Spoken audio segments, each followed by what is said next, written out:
Честно говоря, ребята, это капец, когда ты едешь и ты слышишь под собой просто звуки хруста льда, это...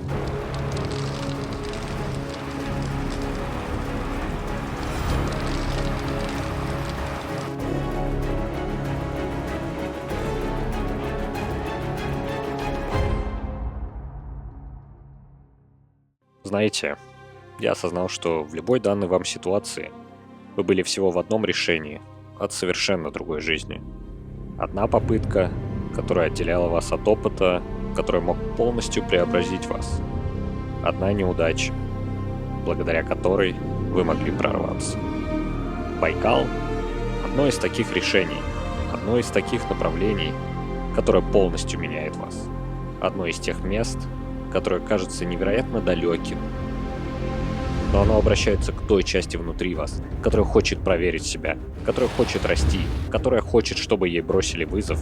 Место, где вокруг вас окружают гигантские горы и другая культура, где вокруг степи и поля. Место, которое заставляет вас чувствовать себя живым.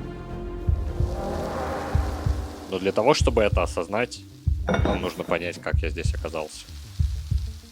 Недавно я наткнулся на статью в интернете про Байкал, и меня невероятно поразили виды. Но чем дальше я читал, тем больше вопросов возникало, насколько безопасно сюда ехать зимой.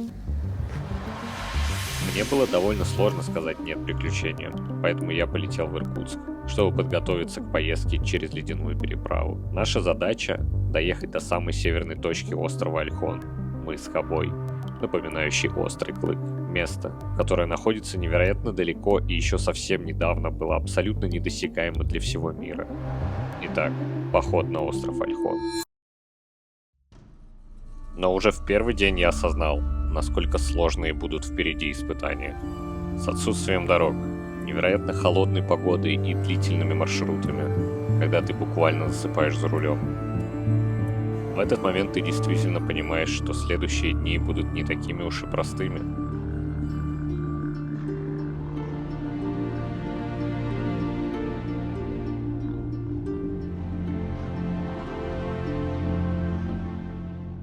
Что ж, первый день подходит к концу.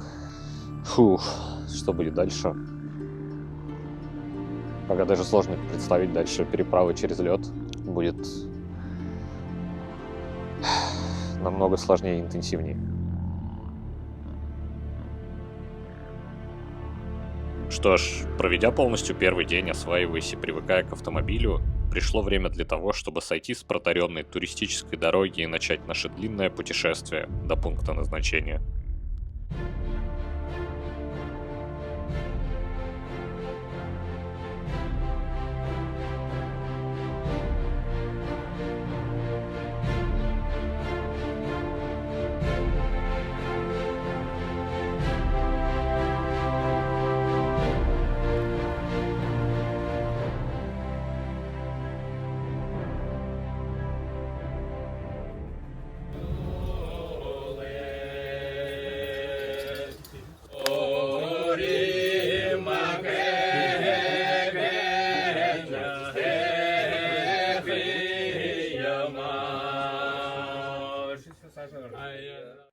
Вхождение в юрту чувствуется как шаг в другой мир. Полностью уникальный опыт. И знаете, я кое-чему научился там. Цветные ленты в буддизме и шаманизме — это не просто ленты. Это символы. Белый — это особый цвет. Цвет начала, чистоты духа и чистоты намерений. Зеленый символизирует мать-землю, расцвет жизненной силы. Красный — это про власть, величие и благосостояние.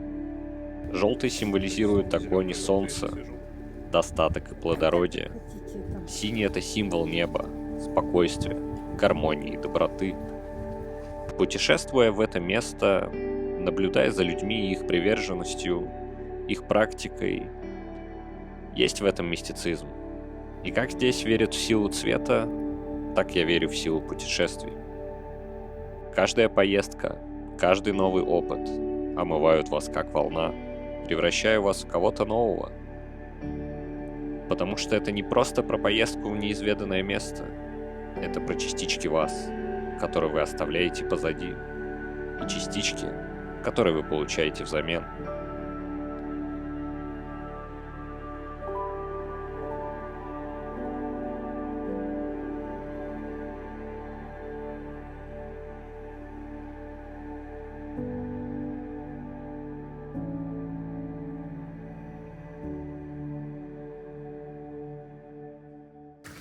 После общения с местными и погружения в их традиции и обычаи, я отправился в ближайшее место, чтобы отведать известные традиционные еды. Бузы?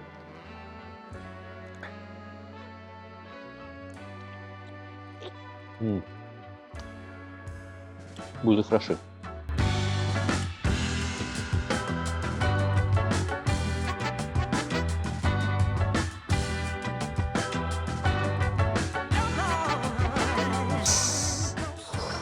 Каждый выход на улицу, ребят, это тот еще челлендж.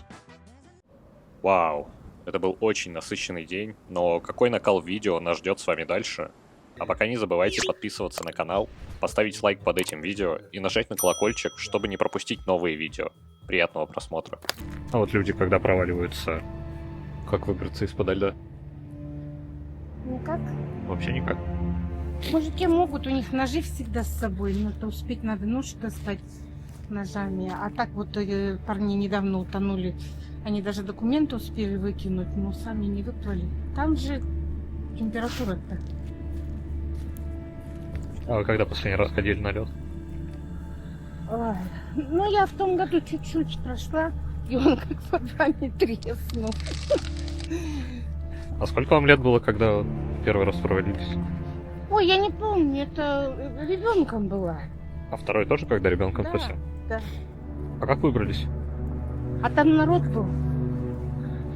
Салют хватало, смотрел, меня просто вытащили. Движение опасно, и ежедневно проваливаются туристы. У вас какие-то оповещения приходят, предупреждения, что нельзя на лед выезжать, или можно как-то вообще работать? Конечно.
Честно говоря, ребята, это капец, когда ты едешь и ты слышишь под собой просто звуки хруста льда, это...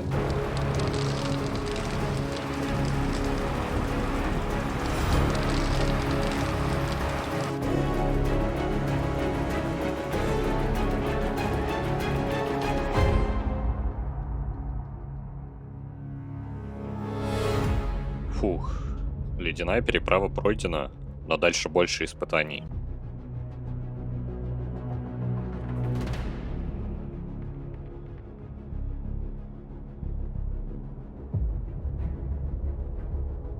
Чем дальше я ехал к северной точке острова, тем больше вызовов встречалось мне по дороге.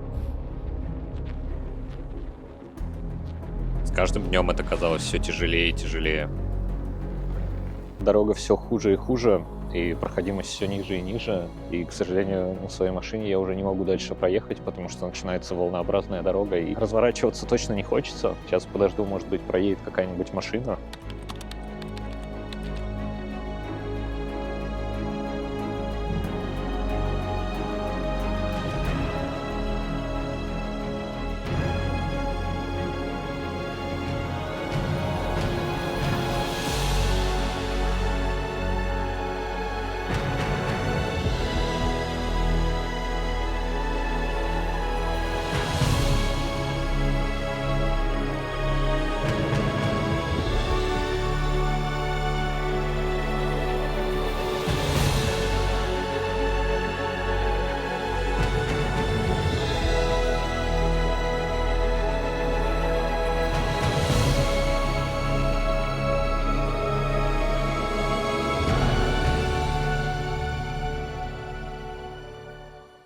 Вот мы и добрались до финальной точки нашего путешествия, но весь маршрут меня не покидало ощущение, что я отправился назад во времени.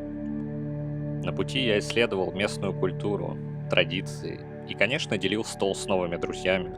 узнавая их быт и то, как они живут. И я осознал, что смысл всего путешествия заключается именно в этом — разделять нашу жизнь с другими.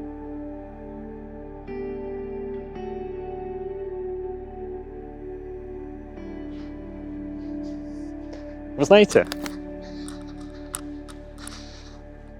можете называть меня сумасшедшим, и это будет достаточно справедливо, но та вещь, которую я здесь и уяснил, это то, что нужно выбираться, нужно выходить наружу.